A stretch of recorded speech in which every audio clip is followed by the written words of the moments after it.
We're so small and isolated, but I think they finally got a tiger by the tail. They think they're going to run us out of town, but we got bad news for them. We're staying. This is my home, and I'm staying here. This is where my roots are at. I know I'm scared, and there's times when I don't want to go to those rallies anymore. But then I feel like I'm letting our brothers and sisters down.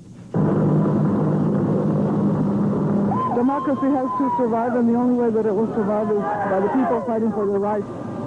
And that's what we're fighting for here.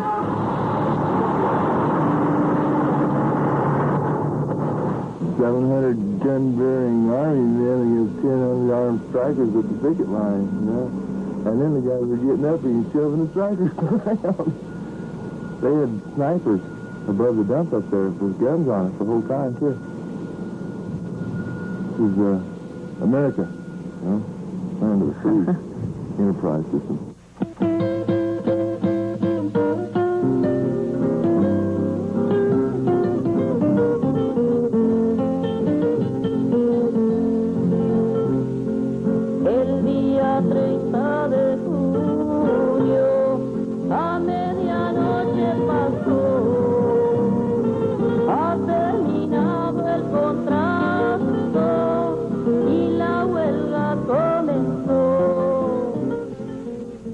Midnight on June 30th, 1983, 13 unions went out on strike against the Phelps Dodge Corporation in Arizona, the second largest producer of copper in the United States. The issues are ones which have become familiar since the election of Ronald Reagan. Phelps Dodge demanded major concessions from their 3,000 workers, and the company has refused to negotiate with the union on those demands. Well, the reason Phelps Dodge is taking such a hard line on this strike is because they want to bust the unions.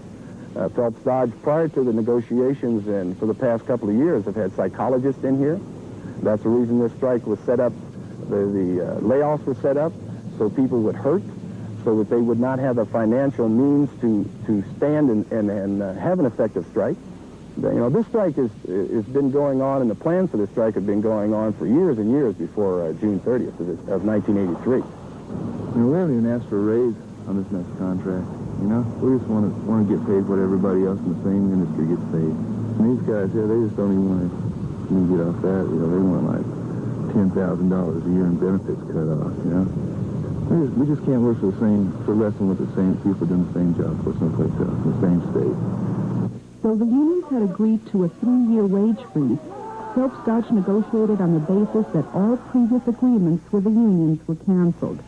Among the many company demands, no cost of living adjustment, no supplementary retirement, no vacation pay, and major cuts in medical and hospitalization benefits. By the time the labor contracts at our Arizona mines expired in mid-1983, we'd succeeded in cutting the cost of producing a pound of copper by something in excess of 10%. But we hadn't yet addressed the largest single element of our costs, the wages and benefits of our union-represented employees. In August, after Arizona Governor Bruce Babbitt ordered in the National Guard to protect strikebreakers, Fortune, the magazine of big business, said, Phelps Dodge is dead set on breaking the strike. Tough tactics like these haven't been seen since the 1930s. Only 1 year before the strike began, Phelps Dodge laid off almost 4,000 employees for over 6 months. The workers were hard hit financially. They built up large debts at the Phelps Dodge Company store, the company power utilities, and the company hospital. Workers were still paying off those debts when the strike began. One of the union's key struggles has been to raise money for back rents to prevent over 200 threatened evictions from company housing. This is our home. They're not going to uproot my children out of school. My children, this isn't their fight. And they will show humanity toward my children. And they will not put us out without bringing the troops in. The Phelps Dodge owns the homes in Morenci that the people live in. They own the PD store. They own the everything. They own the bowling alley. They own the hotel. They own the restaurants. They own the library. They own the theater. They own everything. And that's how they have such a control over the community. Besides, they have supervisors that are on the Greeley County Board of Supervisors. Phelps Dodge doesn't control everything. It does own most of the town and the area in Morenci. I will have to agree with this man. They do not own everything. They own the land under everything, but there is the Dairy Queen up here, and it is privately owned. The building is. The land underneath it is Phelps Dodge, but the building itself is owned by a private citizen. So this is what Phelps Dodge done to me. I waved a hammer at a bus, and they discharged me, fired me for illegal strike conduct. Now, illegal strike conduct means something you did. All I did was wave the hammer. The bus was trying to run us off the road. I've been fired since July the 27th. I've had no medical. I've got 4 eviction notices. They're trying to kick me out of my house. My wife worries about it all the time. That's kind of stuff PD puts on their people down here. I'm a machinist. And I have to work to support my family. And I'll be damned if I'll go in without a contract. No way. Phelps Dodge's history is checkered with anti-labor activity. Over 100 years ago, Phelps Dodge Mercantile bought their mining operations with money made in the slave trade. In addition to the U.S. mining interests, Phelps Dodge runs mines in South Africa and Chile and owns an electric company in El Salvador. Historically, they have used racism to prevent union organizing. Jeannie Lopez's family goes back 4 generations in the copper mines of Clifton, Morenci. This is an old cemetery. Property is owned by Phelps Dodge. Mexican cemetery. This we used to bury all the Mexicans here. And down below, we used to bury all the white people. My grandfather and my father and my great-grandfather, they're all from here. My grandfather was one of the ones that got deported back in the 1920s to Mexico. Deportations were often used to disrupt union organizing and strikes. But family roots and decades of union struggles in Clifton, Morenci have formed a close-knit community, regardless of race. Phelps Dodge is now trying to divide the community by using strike breakers to operate the mines. We worked for all that we have. We worked for years. And now they want to come over here and take over what we worked for. I've been working for PD for 19 years already, and I've been to a strike every 3 years.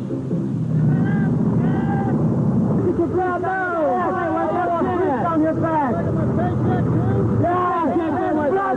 Blood money. I got money, asshole. I don't need no paper. I don't need no friendship. I don't have to buy my friends like you here. My husband went across for some of the women because they needed the money. If the union loses, they're going to need more than money. They'll probably lose their jobs and earn more than what they imagine they could possibly learn. And I believe that a lot of our former friends who have crossed the line have crossed through ignorance. We lost a lot of the friendliness that people here had, you know, because some are going in, some are staying out, and that just makes it hard on some of the families that we have here, and it's been really terrible what they've done to the people here in this community. The feeling for brothers and sisters and not there no more. We got them that don't even speak to We got twins that don't speak to each other. They were twins, you know, they were close for years. One's in, one's out. They'll never speak to each other again. One of the people who helped rally the community against the combined weight of the company's tactics and the state repression was Dr. Jorge O'Leary. Dr. O'Leary had worked at Phelps Dodge for 10 years before the strike. Even though the strikers say he was the best doctor the company had, O'Leary was fired by Phelps Dodge for supporting the strike on local television. I saw the attitude of the company towards the union, and I realized that the company was trying to break the union. Using donated materials and volunteer labor from the strikers, Dr. O'Leary built a people's clinic in Clifton for the workers and their families. He's such a great guy. No doubt about it. This guy, he's given everything of himself. And the people love him so much that he can walk into a grocery store and get a standing ovation. And I think Phelps Dodge is afraid of him because he has the love and the admiration of all these people. He's given up so much for us already. He's just a fine person and a great doctor. And I think that, you know, having his support is really turned out nice for us. especially since I'm pregnant and everything like that I can come down and see him. There is no fee for the strikers. Some of them, you know, it's unbelievable. I have a list of people who owe me money. They are 817 people. The people, they are 600 scabs who owe me money. And they call me on the phone and say that they don't have any money to pay me. However, the strikers who are in a struggle, they want to pay. You know, this is wonderful. The human condition of the strikers and the degradation of the scabs. You know, this is absolutely unbelievable. Dr. Jorge O'Leary was a doctor on our staff for about 10 years, and he is a native of Mexico. He grew up and was educated in Mexico, and he's a adequately trained doctor. His services, in professional services at our hospital, were acceptable, but he has very strong emotional ties with the community and with those who went on strike, and he began to voice those opinions publicly through the media and at work at the hospital. Someone gave him a machinist cap, and he'd ride up and down the highway with his machinist hat on going like this. And when they had an interview with him one day, they went on TV, they fired him for voicing his opinion. On behalf of all the Morenci Unity Council and all the members and all our strikers here, we'd like to present this small token of our appreciation to Dr. O'Leary for all the help he's given us and all the work he's done for us, and we'll never forget him.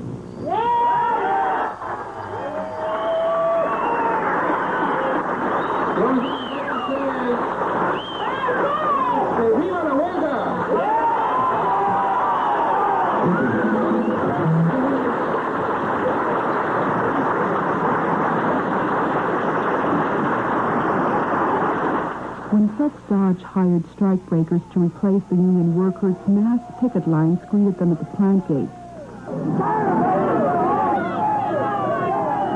Governor Babbitt ordered in the Arizona State Police, known as the DPS, and the National Guard to keep the mines open. The union saw this as an effort to help Phelps Dodge break the strike. Let's face it, the DPS were sent down here for one thing. You know, they run under the cloth of law enforcement, that they're down here to not make any judgments other than to uphold the law. Well, the people in this county, in this city, know that that is not the issue. They were sent down here to strong-arm the strikers. The law for the strikers is one way, and the law for the scabs is another.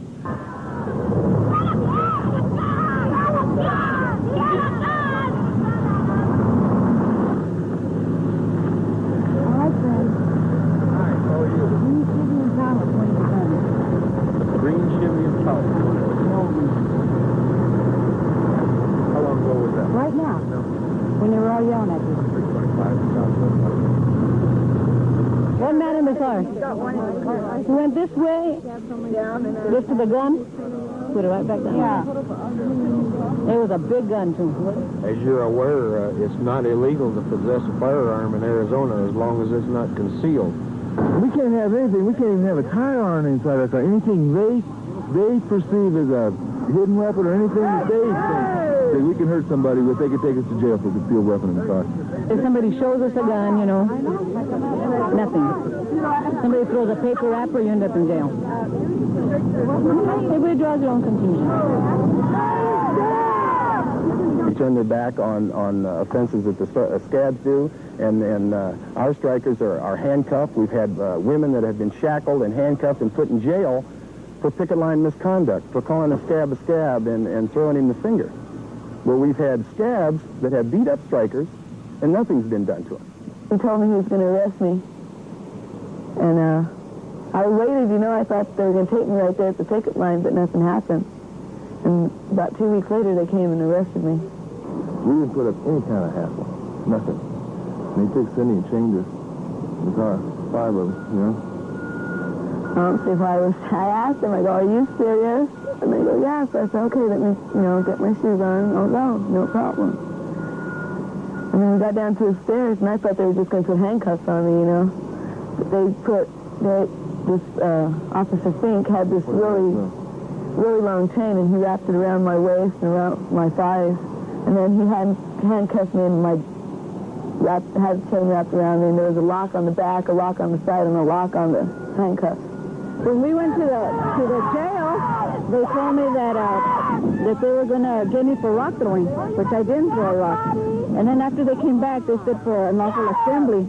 And now in the paper, they said that I assaulted an officer. So I don't know, you know, I didn't do anything, so I had to get to the paper and tell them that I wasn't charged with assaulting an officer. 10 days later, Berta Chavez discovered she had been formally charged with 2 counts of felonious assault on a police officer. These charges could bring her up to 5 years in state prison. I don't even know what to charge us with anymore, you know. And they just started grabbing people, and when we went there, they told us that we were the examples. Our role is to keep the peace and to ensure that nobody gets hurt. And that's what we're trying to do. We went to a union meeting. This is 5 days after Governor Babbitt called in the National Guard. From the union meeting, he went to a bar. He had been sick all week, so he drank about 4 beers. 4? And then he went out to get a pack of cigarettes from the truck, and somebody hit him from behind. And he said after that, he didn't see anything else. He just saw a lot of feet on his face. And we walked into the emergency room. My sister-in-law told us, don't get scared. He's okay, he's not feeling any pain, just don't get scared. We walked in, we couldn't even recognize him. We had heard, even down in Tucson, that they had picked up 4 men, and these 4 men were scared. And then since then, the DPS took over the investigation. They keep saying that he fell. He can't work. He can't go out and look for a job or anything because he's got so much nerve damage on that one side of his face.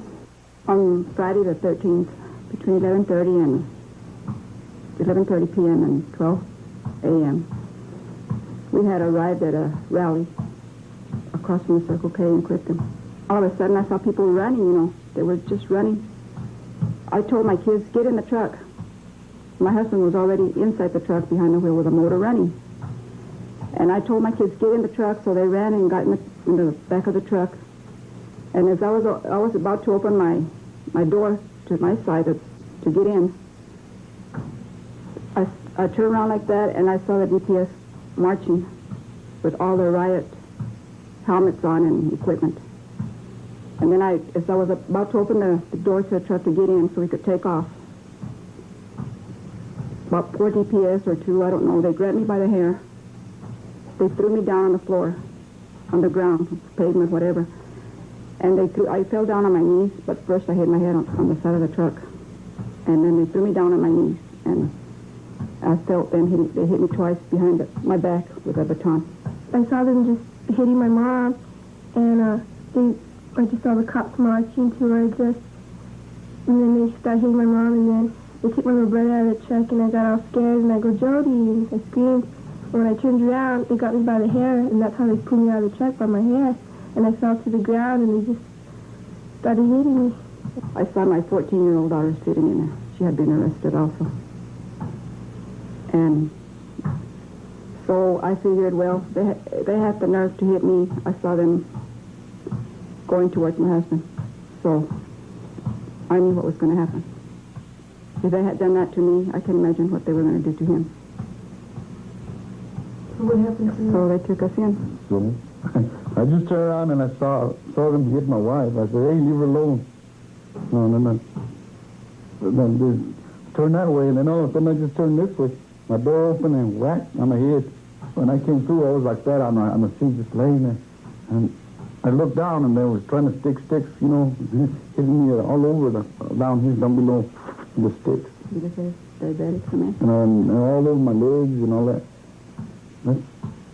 My husband's diabetic. And they said they was resisting arrest because they were hitting me with all the sticks all over the place, in my groin and, everything. I just got yanked out of the truck by the arm real hard. When I looked and I saw my sister get yanked out. And then my brother came and around 4 got his arms. And then this other guy. And these other guys just came over and tackled him and then they just pulled my dad out of the truck and I don't know who to help, my dad or my brother. Because my brother was over there. My dad was right there. Just started beating on my dad.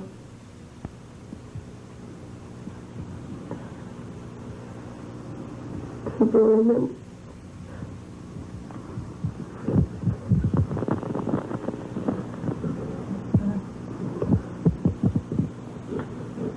I've been married to my husband for 23 years.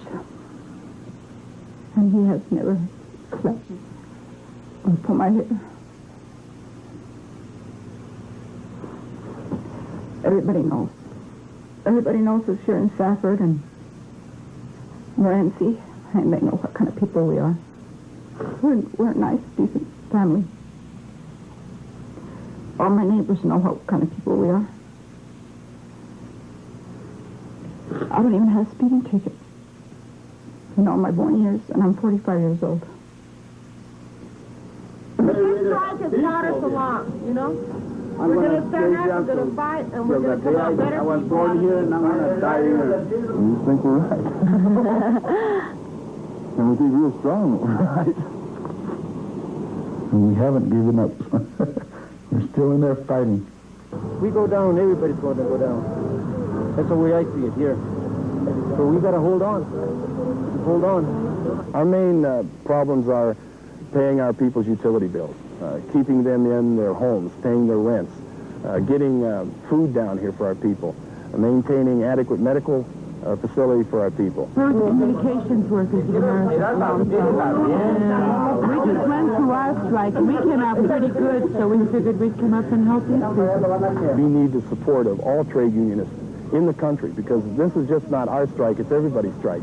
And they have to understand that we have to have total support by the labor movement in our fight against Phelps-Dodge, because if we don't win our fight, it's all going to be on them. This is something that has been growing ever since the Reagan administration took over. And unless we put our foot down and total labor support we get, that's what we need to win this fight. What kind of support do you think you need from outside of the town? Say about 40,000 steel workers. That'll be a guarantee. It's a solidarity, a strike, white people, black people, Mexican-American people, whoever. This is not a regional thing, So I would like to see the workers of the United States in all categories to support our strike. Otherwise, they will be next. They will be next. They will be next. We're going to win this strike. That's number one. When we go back, we're all going the same day. We're all going like this. We're going to hold our heads up high.